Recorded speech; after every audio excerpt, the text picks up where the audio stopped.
Ada RM122,000 untuk beli emas. Tapi persoalannya tuan-puan, 1 keping 250 gram ataupun 5 keping 50 gram, yang mana lebih baik?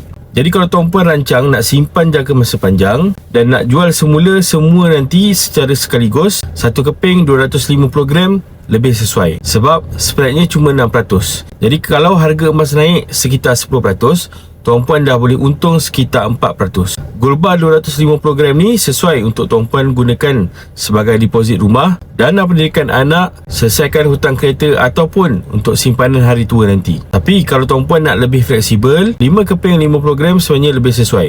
Kenapa? Sebab ianya mudah untuk kita jual sikit-sikit. Contoh kalau tuan-puan nak pakai RM25,000, boleh jual 1 keping je.